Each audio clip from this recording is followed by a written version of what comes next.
Bom dia, pessoal! Tudo bem? Eu me chamo Lara Lavínia, sou estudante do 8º ano da Escola Estadual Professor Aires de Moura e hoje aqui no Esquenta Expo Movimento Inova estamos com várias apresentações muito legais. E agora teremos um bate-papo incrível com a jornalista Cíntia Martins, que é formada em Comunicação Social com habilitação em Jornalismo pela Universidade Estácio de Sá.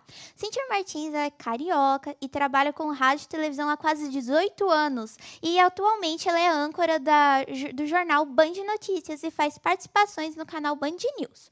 Tem passagens pela redação da Hit TV e do Sport TV da Rede Globo. Colaborou ainda com importantes coberturas, tais como a Copa do Mundo de 2014 e os Jogos Olímpicos de 2016. E vocês não acreditam quem vai conduzir esse bate-papo? Será a nossa colega e estudante Pamela Feitosa de Souza Ribeiro, da 3ª série do ensino médio da Escola Estadual Mauro de Oliveira, juntamente com o nosso secretário da Educação, Rocieli Soares. É com você, secretário. Obrigado, Larinha. Muito bacana ter você aqui também. Muito obrigado a todos. Bom dia. É um prazer estar aqui com vocês novamente, hoje nesse bate-papo muito bacana. É um prazer estar aqui com vocês, estudantes, professores, com toda a nossa rede, com duas mulheres incríveis. 3, né? Porque a Larinha já falou aqui com a gente, mas 2 mulheres que agora vão bater um papo juntos. Eu vou começar primeiro com a Pamela lá, que é minha parceira aqui, que hoje nós temos uma convidada, como já a Lara já apresentou, a nossa Cíntia, né, que tem experiências. Eu já fiz uma pergunta fora do ar, eu já vou dizer que eu vou quebrar o ritual aqui e depois eu vou querer saber o que ela cobriu na Copa do Mundo, como é que foi essa experiência. Copa do Mundo Brasil, né, é um evento meio que único para gerações inteiras, né? Mas a gente está aqui com a Pamela, que é uma estudante incrível, que vai falar um pouquinho depois do seu projeto de vida, Pamela, e eu queria te agradecer muito por estar aqui representando todos os nossos estudantes e, obviamente, a nossa Cíntia, que é uma inspiração, né? Importante nesse mundo de hoje a gente ter aqui com os jovens, né, pessoas que possam ser referência, que possam falar, inclusive cada vez mais a gente falar do mundo real, das profissões, para eles sonharem, sabe, Cíntia? E eu queria começar com você. O que te motivou a querer ser jornalista? Quando é que foi que despertou na Cíntia, sei lá, foi lá no ensino médio, foi depois? Quando é que você sonhou e quis ser jornalista? Como é que você veio parar até aqui? Bem-vinda ao Centro de Mídias e ao Movimento Inova. Obrigada, secretário. Obrigada, Pamela. Obrigada a vocês que acompanham a gente. É um prazer estar aqui hoje. Olha, jornalismo, né, sempre foi um bichinho que teve meio presente, assim, acho que principalmente na minha geração, né, que é de televisão, que gosta de assistir televisão, que sempre gostou de estar perto ali dessa caixa mágica que a gente chama. Mas eu acho que dentro de casa eu sempre tive essa coisa com o meu pai, né? Meu pai sempre foi um leitor ávido, sempre gostou muito de telejornais. Então você vai crescendo vendo aquilo ali. Uma visão meio revolucionária das coisas, né? Ele sempre teve a retórica muito boa, era um pastor, né? Então um cara que te instigava a pensar. E aí quando eu fui decidir, eu pensei sempre pelo lado de humanas, né? Você falou sobre moda, eu queria fazer moda, pensei em jornalismo e cinema. Só que aí, no fim das contas, acabou sendo jornalismo porque você quer mudar o mundo, né? Você tem aquela coisa ideológica da juventude. Nossa, eu quero mudar o caminho das coisas, eu quero fazer de um outro jeito. Então, foi assim que eu achei que o jornalismo seria o caminho para fazer essa mudança diária. Porque a gente tem visto, né, secretário, a informação é um grande poder no mundo de hoje. A gente tem visto ela sendo usada de forma muito errônea por causa das fake news. Então, o nosso papel como jornalista no mundo de hoje ele tem sido fundamental para a gente derrubar essas mentiras que acontecem o tempo inteiro, principalmente com a amplificação das redes sociais.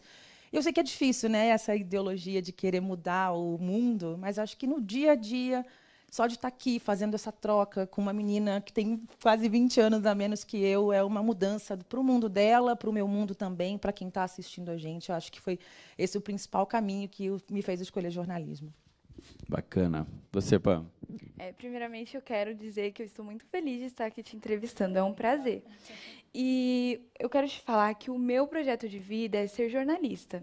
Também tenho vontade de me tornar modelo profissional, como eu te disse antes.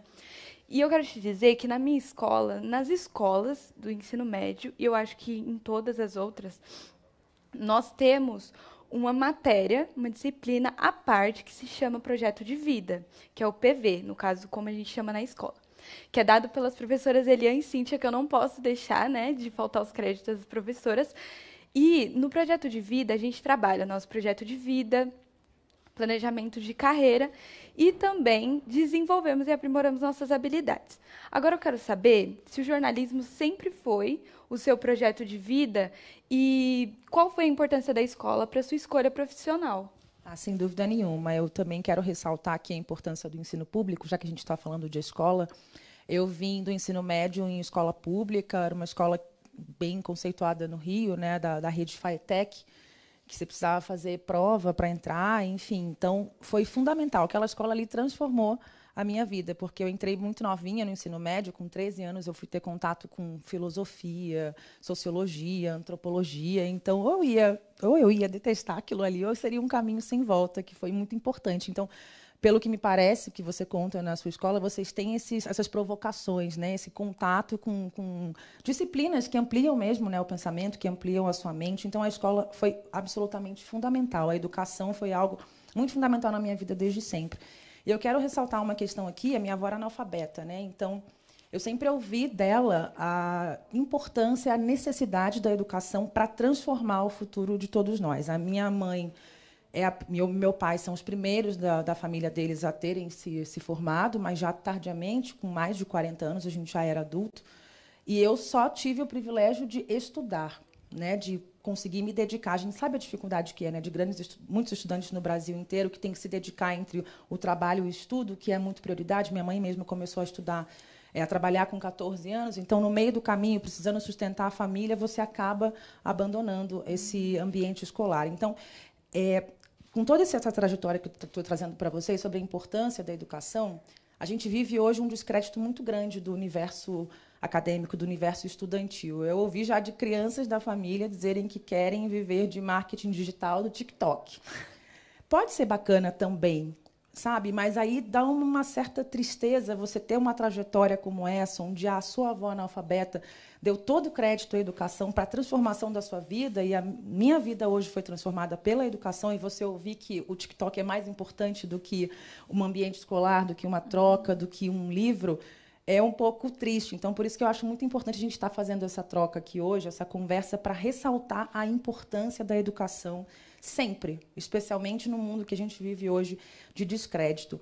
Então, eu levantei da minha cama hoje nas férias, porque eu acredito nisso, porque estar aqui falando com vocês é muito importante para que a vida seja transformada, como foi para mim também, quando eu, com 17 anos, estava lá pensando qual que é o meu projeto de vida, o que eu quero fazer. Sem pressa também, porque às vezes é muito cedo para a gente decidir o que quer fazer para o resto da vida. E também é importante, se no meio do caminho você achar que não é isso, tudo bem. A gente acha que a vida acaba cedo, né, secretária, às vezes com a nossa pressa, mas não, vocês que estão assistindo a gente, tem muita estrada pela frente. E usem sempre a base da educação para levar para frente o que é, de fato, um projeto de vida para vocês. Legal. Cíntia, você é uma inspiração, sim.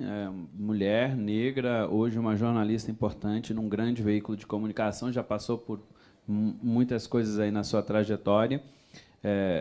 Mas, na sua vida, todos nós tivemos pessoas que nos inspiraram. Eu tenho alguns professores na minha vida que me marcaram muito, por exemplo. Quem te inspirou? Quem são as pessoas que te incentivaram a seguir? Quais são as pessoas que te levaram, né, te ajudaram a chegar lá? E, obviamente, acho que vale você falar um pouco também desses desafios que você foi encontrando de pessoas que foram te ajudando, mesmo que não tenha contato. Quem foi, Cíntia, que te inspirou, né? Quem foram os grandes personagens, talvez, que tenham te inspirado nessa tua trajetória? Tem sempre alguém que marca a gente no meio do caminho, né? Às vezes, uma pequena coisinha, eu acho que vem de lá de trás, né? Principalmente no ambiente escolar, que é o que a gente passa grande parte da nossa vida. Tem professoras que eu me lembro bem, do antigo CA, não sei dizer hoje em que pé que está, não tenho filhos na escola. Mudou tudo, né, secretária? Não é mais CA, agora é primeiro ano, enfim. Tinha uma professora, Patrícia, foi responsável ali pela minha alfabetização. Professora Vânia, também na área de literatura, e professora Jurema, de gramática. Deu para perceber que português, gramática, humanas sempre foi mais fácil para mim, né? Eu não estou aqui nem lembrando dos professores de matemática, mas é importante lembrar também que cada um tem a sua habilidade, né? Às vezes, sabe aquela história do elefante tentar subir na árvore? Ele nunca vai conseguir fazer isso porque ele não é um animal para subir na árvore. Então, é bom encontrar o caminho que você goste, né? Se você se identifica mais com português, com gramática, com artes, como a gente estava conversando aqui antes, é importante fazer esses investimentos. Que desafios que você teve que superar para chegar a ser âncora hoje?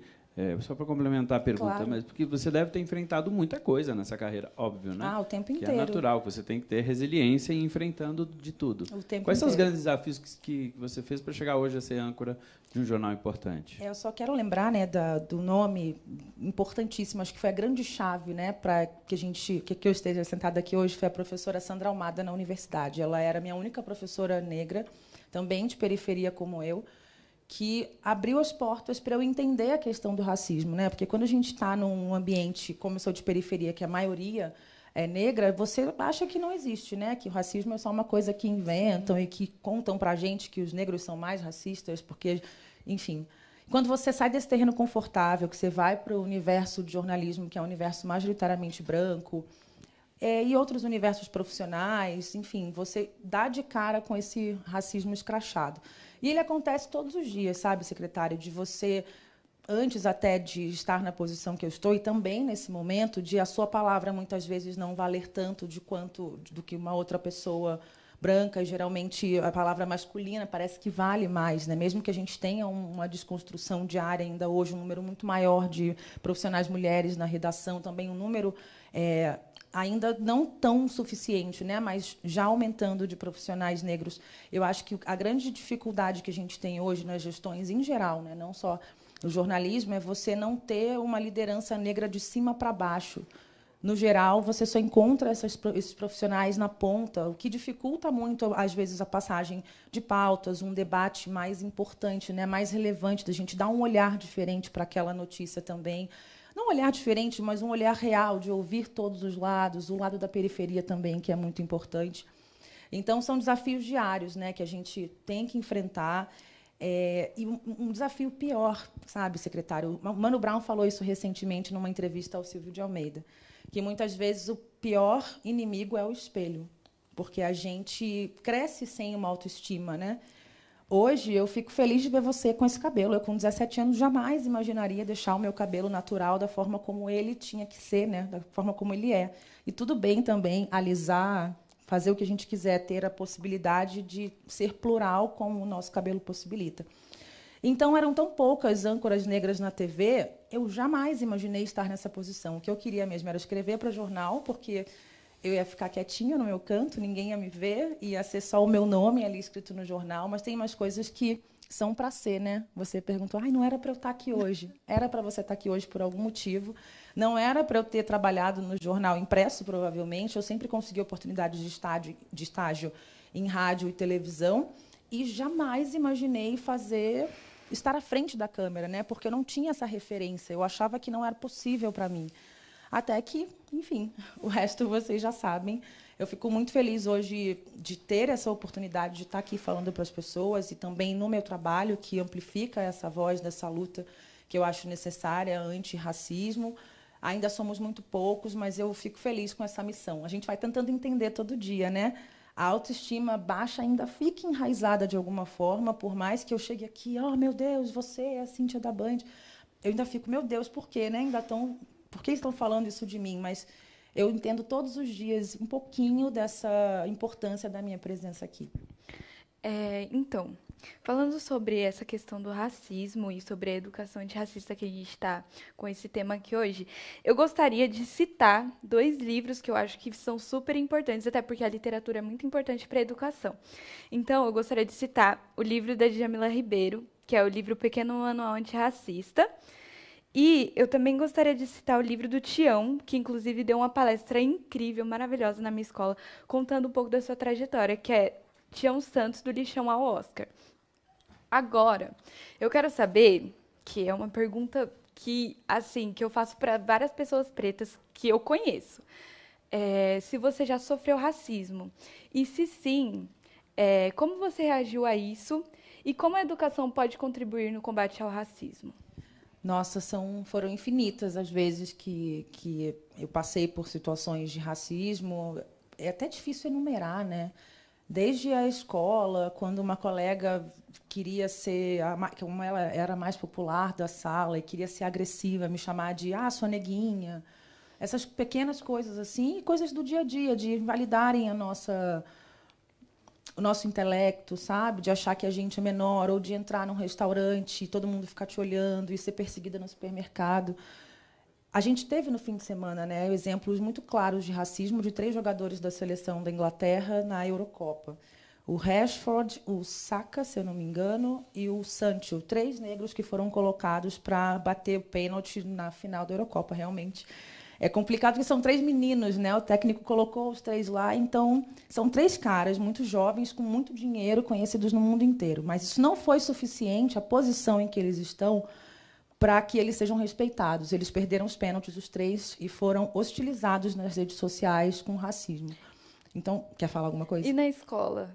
Você já sofreu racismo na escola, na universidade, assim? Sim, o tempo inteiro, e até no trabalho, no dia a dia, né? Porque é isso, eu estou trazendo essa lembrança desses meninos, porque por mais que a gente alcance posições de destaque na sociedade, a cor da pele sempre vai pesar mais, sabe?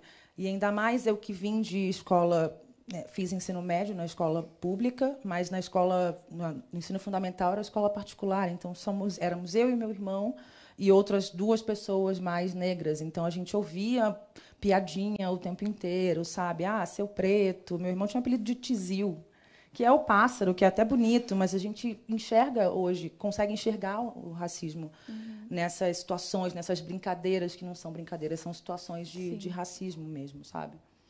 Mas eu respondi a sua pergunta, né? Sim, legal. claro. Estão pedindo para você mostrar o livro de novo aí. E eu queria até complementar aqui. A Pamela trouxe uma excelente dica. Mostra ali no closer. Ali. Isso aí, garota. Uma excelente dica aqui da Pamela. E olha o símbolo ali com a bandeira do governo do Estado, a bandeira do Estado, né? Este livro foi comprado para todas as nossas bibliotecas. Então, você, estudante, vale super a pena. Professor também. É maravilhoso esse livro.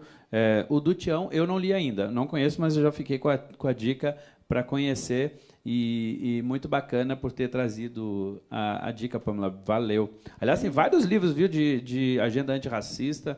Tem da Djamila, tem do Lázaro Ramos, tem inúmeros livros que estão na biblioteca. Aliás, tem vários títulos. A gente trouxe vários títulos novos. Eu posso interrompê-lo? Claro. Até acrescentar essa questão da educação, né? Você trouxe os livros, falou do Lázaro Ramos, inclusive eu já li ambos, são muito bons. E até ela tinha feito essa pergunta, né, sobre a importância da educação. A gente tem leis, né, secretários no Brasil que instituem o ensino com um olhar diferente, né, do que a gente aprendeu, o olhar colonizador, que necessidade de ensinar o olhar africano, a cultura africana. Até aquela menina, Fatou Naidie, não sei se você conhece, uma menina que sofreu racismo na escola no Rio recentemente, e ela bombou nas redes sociais depois disso e abriu um projeto fazendo uma pergunta. Quantas vezes você já ouviu ou aprendeu na escola sobre a África sem ser para falar de escravidão? Então, isso é uma provocação muito importante, que a gente precisa olhar para outros lados do Brasil, né? A forma como nós somos construídos.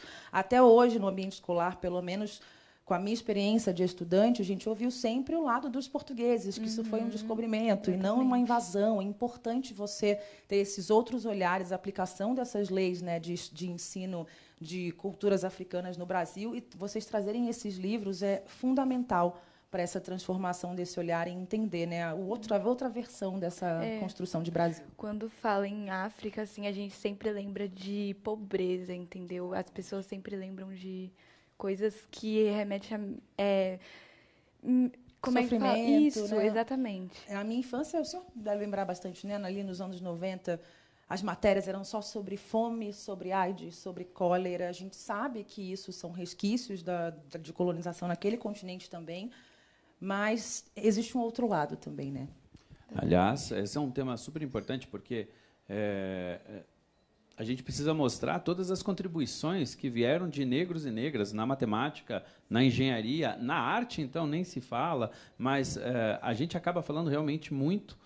De um lado, tem que contar, sim, a história dura, difícil, tudo aquilo que se fez, claro, tirando as pessoas à força da África, da sua terra, das suas famílias, né? Mas, além disso, o desenvolvimento veio assim, sem dúvida nenhuma, com muito conhecimento. E eu acho que isso a gente precisa, assim, virar a página. Eu queria fazer, antes de fazer a pergunta, trazer alguns comentários dos chats, que nós estamos acompanhando todos os chats de todos os canais. Então, a professora Daniele, lá do canal do 5º ano do Ensino Fundamental, ela diz: muito bom esse movimento na educação. Deu um verdadeiro significado para tudo que estamos vivendo na educação. Obrigado, Dani. A professora Aline, ela comenta no canal do 1º ano do ensino médio que o tema é de grande importância e projeto de vida e avanços na sociedade pelo olhar de uma grande jornalista. Parabéns, Cíntia Martins. A professora Renata, do 1º ano do ensino médio, também comenta que é muito importante essa representatividade, né?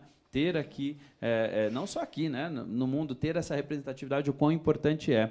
A professora Fabiana, ela comenta o seguinte, Cíntia, aqui, ó: em nossa escola tive jornalismo nas eletivas, que agora a gente tem as disciplinas eletivas que os professores criam e os alunos vão escolhendo. E ela comenta ainda que foi um lindo trabalho de cunho social e educacional, foi a professora Fabiana, do 2º ano do ensino médio. A professora Neide comenta aqui que os livros são muito bons aí que você trouxe, Pamela. E a professora Elisa, do 3º ano do ensino médio, diz: Cíntia, maravilhosa, já era fã de carteirinha, agora, então, obrigado aí para todas que fizeram comentário, a gente está olhando o chat. Agora, Cíntia, você tem um projeto, um podcast chamado Pretoteca, não é? E como é que esse podcast surgiu? Conta um pouquinho sobre ele. Eu tenho certeza que esse poderá ser um caminho para o fortalecimento dessa educação antirracista. Conta um pouquinho para a gente como surgiu, como como ele funciona. Sem dúvida, é um projeto bem legal. Ele foi criado pelo Luiz Teixeira, que era repórter, né, apresentador lá do Grupo Bandeirantes, na rádio, também participava bastante do programa do Neto. Ele sempre foi mais do universo esportivo, mas também fazia outras coisas, né? Um nome muito forte, muito importante na luta antirracista que a gente tinha dentro da Band. A gente criou um grupo de funcionários, né, de pessoas que trabalham lá, através dele, um grupo de negros, para a gente trazer discussões e trazer ideias, e o Pretoteca saiu bastante daí. Foi ele que criou o projeto, e hoje ele foi contratado pelo Grupo Globo, é repórter da Globo, Sport TV. E aí, quando ele saiu, a gente herdou, né? A chefia perguntou se a gente gostaria de fazer, que é um projeto muito grande, muito importante, se a gente gostaria de assumir. Foi uma honra, né, para mim e para a Milena Teixeira, que faz comigo esse podcast, uma menina maravilhosa, produtora, que também tem ido com a voz, né, para o podcast. E tem sido muito legal, porque a nossa ideia, né, é contar, sim, como o secretário comentou agora, né, as dificuldades, as nossas dores, mas o Emicida já canta, né? A gente também quer falar não apenas as nossas cicatrizes. Então, o Luiz conversou com gente muito grande, com Tereza Cristina, com Elza Soares. Ele conseguiu fazer esse arquivo importante, e a gente também está conseguindo trazer gente muito legal. Estamos aí tentando, Zezé Mota, fica aqui o apelo. A gente já conseguiu chegar muito perto, mas ela tem uma agenda muito grande. A gente falou recentemente com a Margarete Menezes. Claro que a gente levantou questões que não dá para a gente deixar passar. A morte da Kathleen Romeu, aquela moça grávida no Rio de Janeiro, não teve como a gente não falar sobre isso, porque há mortes, né, o tempo inteiro em comunidades de maioria negra no Brasil. Mas, no geral, a gente também está falando de coisas legais. Entrevistamos a Margarete Menezes, uma mulher maravilhosa que está aí há anos liderando o Axé Music, o Afro Music, que ela fala tanto. E tem coisas boas para falar, né? A gente exaltar também um pouco a nossa cultura. Está sendo bem legal fazer. Muito bacana. Cíntia, a gente está fazendo aqui, nesse momento, uma reforma educacional, obviamente, aqui querendo promover cada vez mais uma agenda antirracista, né? Aqui a gente tem, nosso time foi todo formado, a gente já começou a fazer a formação nas diretorias, vamos trazer a formação para toda a rede, para todos os professores, e é importante isso, né? A gente já teve aqui dentro de um chat com professores, uma pessoa que foi lá e fez comentários racistas. Então, a gente não pode mais achar que isso não existe, né? Essa história de que não existe, ela existe com muita clareza, né? O Brasil precisa botar um olhar nisso. A oportunidade tem que ser para todos, né? Mas como é que você acha, né? Você comentou um pouquinho ali sobre a questão da legislação, eu comentei um pouquinho sobre a questão de mostrar tudo que de grandioso, né? Os negros e negras. Aliás, vale destacar ainda, né? Que se já é difícil o racismo com negros, com as mulheres negras é ainda maior, porque são mulheres e sofreram muito e sofrem muito mais.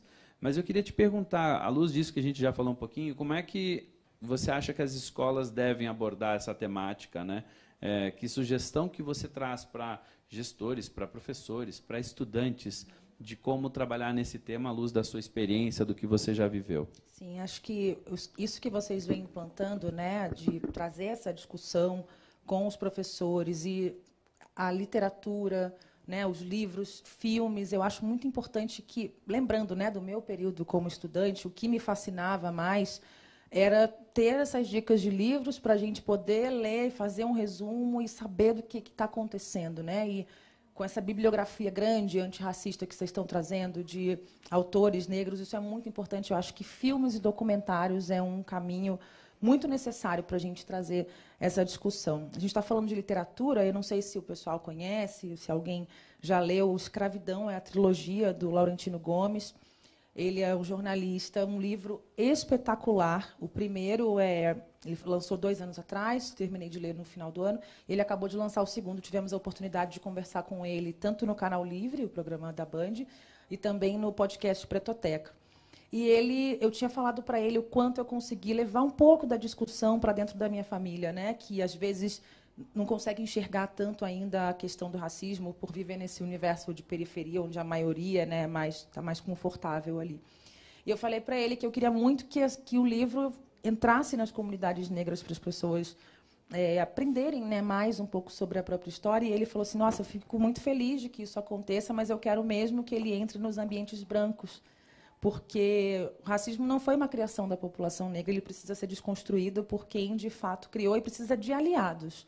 Né? A gente precisa da educação como aliada, a gente precisa de gestão aliada, a gente precisa realmente ter um leque de opções para que a gente consiga, de fato, trazer essa discussão para que as pessoas entendam que ela acontece. Né? Então, não sou educadora, mas acho que o meu trabalho, de alguma forma, passa por isso, né, secretário? É a formação de opinião, é o que as pessoas estão vendo aqui e usando como referência para a vida mesmo. Então, enquanto profissional da informação, enquanto jornalista, eu acho importante trazer essa visão, enquanto lembrança de estudante também, né, da necessidade dessa implantação de bibliografia, que traz outros olhares também, de filmografia, né, de produções cinematográficas que trazem esse olhar também, e essa insistência em sempre estar capacitando os professores para esse olhar diferenciado para o outro lado.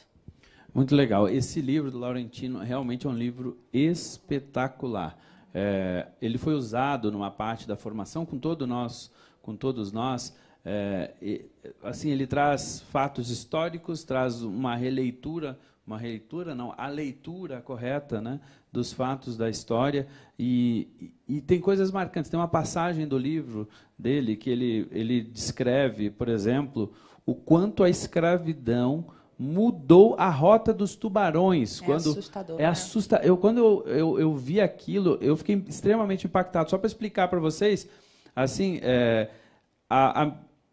os portugueses iam lá, pegavam à força, obviamente, os negros e negras, traziam nos barcos e muitos iam morrendo, né, por absolutas condições desumanas, né, morrendo por doenças, de fome, enfim, por várias formas.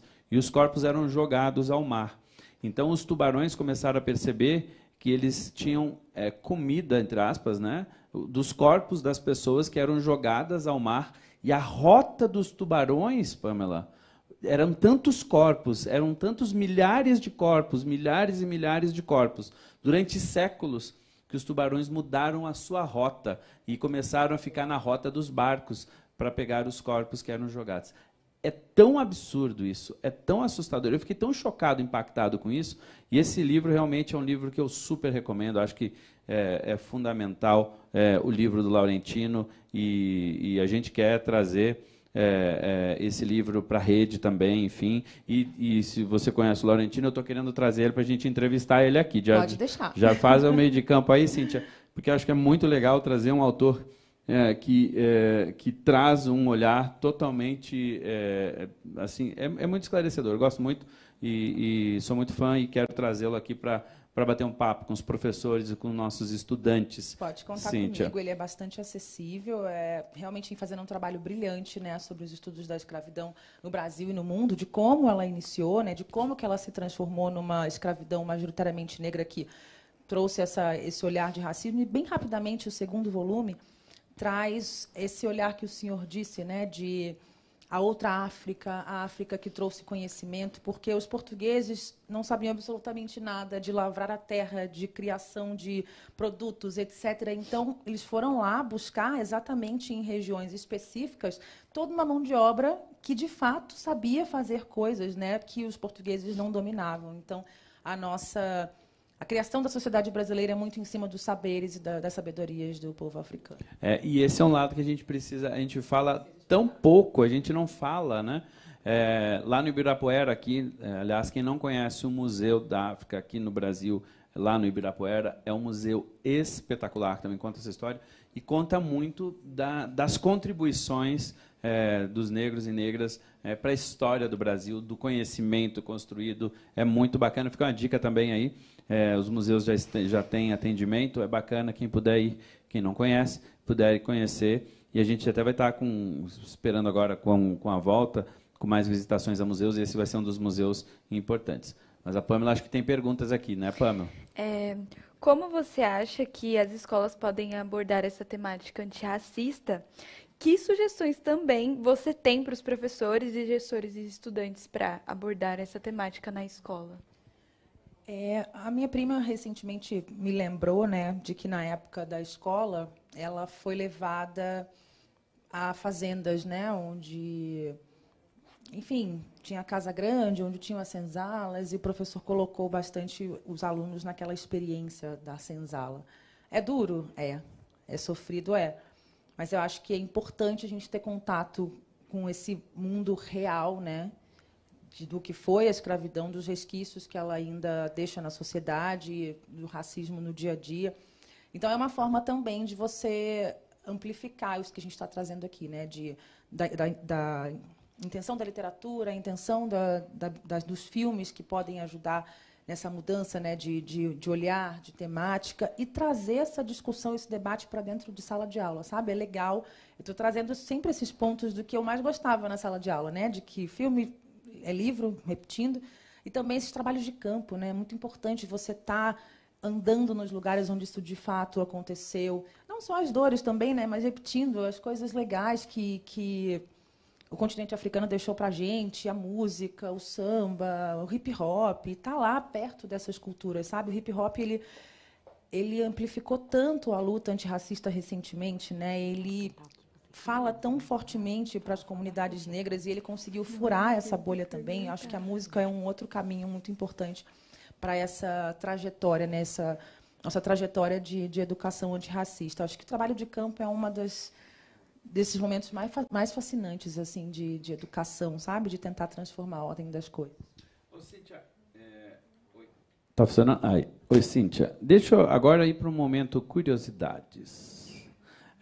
A Copa do Mundo de 2014. Você, primeiro que tem uma barreira que está sendo muito rompida. Acho muito legal agora você já vê mulheres narrando o jogo de futebol, comentaristas, né? Lá no UFC, que é outro esporte que era majoritariamente masculino, agora você também tem uma série de mulheres. Aliás, a comentarista que eu mais gosto é mulher, inclusive lá quando eu gosto de assistir com meu filho. Mas você já enfrentou essa trajetória, né, de ser uma mulher cobrindo um espaço, um esporte que sempre foi historicamente majoritariamente masculino. E num evento assim, com todas as polêmicas que foi, se devíamos ou não ter sediado a Copa do Mundo. Nós sediamos a Copa do Mundo. Mas, no final das contas, como é que foi essa experiência de você... Ali teve um rompimento, você sofreu muito nessa mudança, porque não sei se era uma coisa que você já falou mais ou menos que não era exatamente o que imaginava, mas você cobriu uma Copa do Mundo numa das sedes.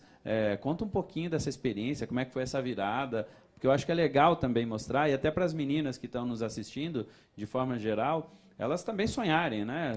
Esses espaços têm que ser ocupados por mulheres também. E acho que você contar um pouquinho dessa história, dessa parte da história, também é muito legal. Eu acho muito importante assim trazer isso mesmo. As pessoas precisam sonhar e precisam se inspirar, né?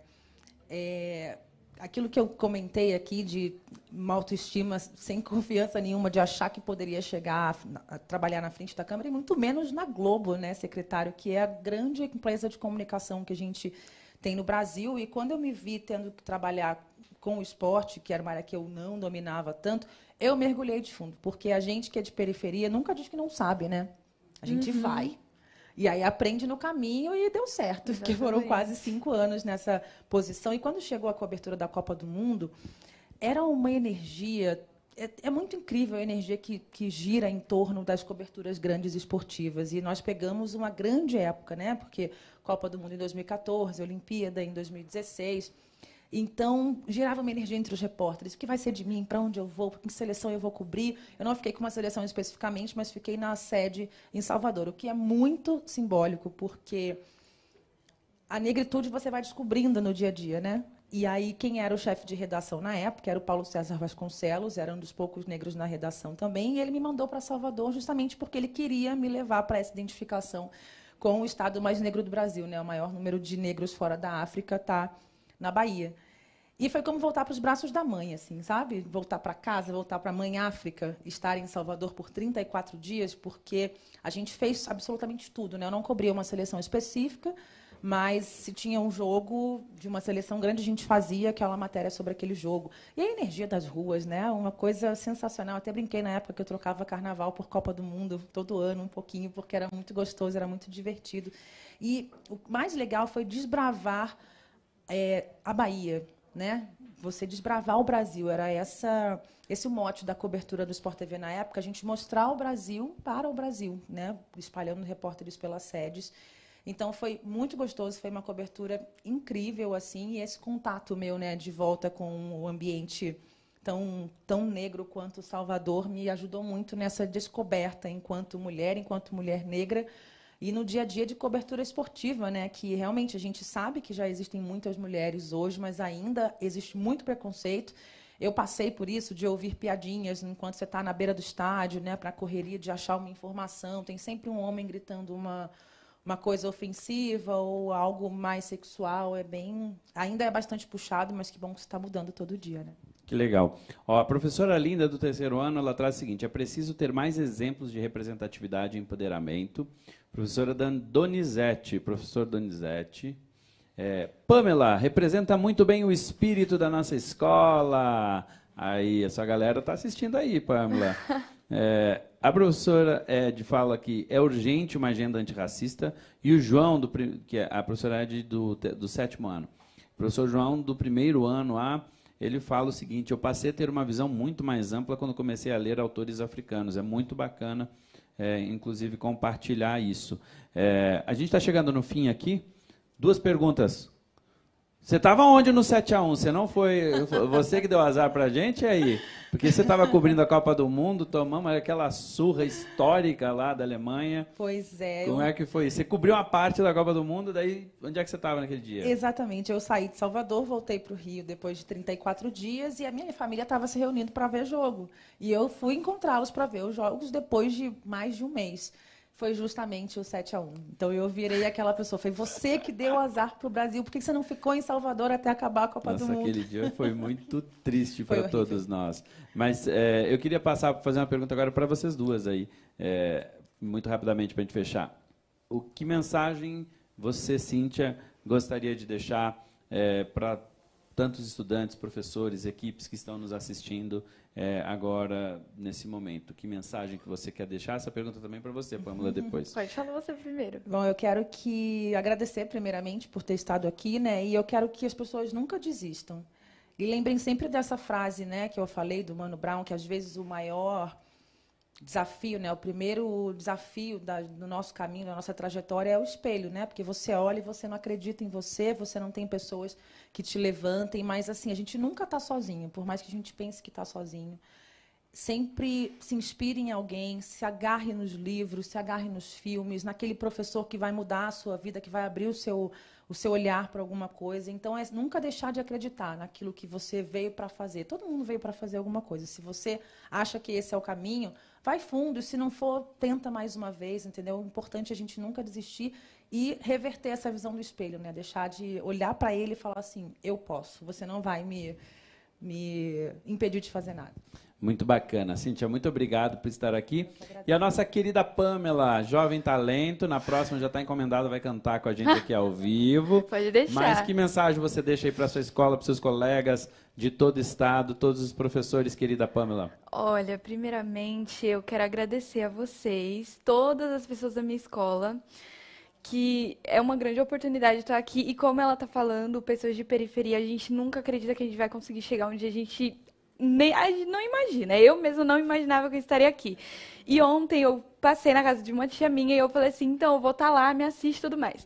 Ela falou uma frase pra mim que me marcou muito, que ela falou assim, o que é seu ninguém tira e ninguém toma. Aí eu falei assim, pois então eu vou fazer acontecer, entendeu? Vai dar certo e todas as oportunidades eu vou aproveitar. E eu também quero agradecer o pessoal da minha escola, que foi através de um trabalho aqui, o pessoal vai ficar super feliz que eu vou falar deles aqui, foi através de uma atividade, de uma reportagem que a gente teve que fazer, e aí foi super legal, tive que ser a repórter, e é através disso que eu estou aqui. E eu quero deixar também para vocês bem claro que não desistam, acreditem no sonho de vocês, que vocês vão conseguir. Lutem, vão atrás e leiam bastante, é isso que eu tenho para dizer. É isso aí, duas mulheres incríveis, muito obrigado, foi um grande prazer dividir esse momento com você, Cíntia, com você, Pâmela, mas agora eu vou devolver para a nossa embaixadora, querida Lara, a palavra é sua, muito obrigado também. Nós temos os embaixadores, e um dos embaixadores do CMSP é a nossa Larinha. A palavra é sua, amiga. Muito obrigada, Rocieli. Bom, eu queria falar que eu gostei muito, achei muito legal esse bate-papo. E eu queria falar que não vai ter só esse bate-papo, vai ter na próxima uma oficina sobre competências socioemocionais com o Instituto Ayrton Senna. E também, ainda hoje, a gente vai ter uma programação muito legal, incluindo o CIEP, o Instituto Catalisador, a Fundação Telefônica Vivo, o Instituto Palavra Aberta, o iFood, a Fundação Educacional Microbit e também a Associação Nova Escola, Microsoft, além de um bate-papo com o João do BBB.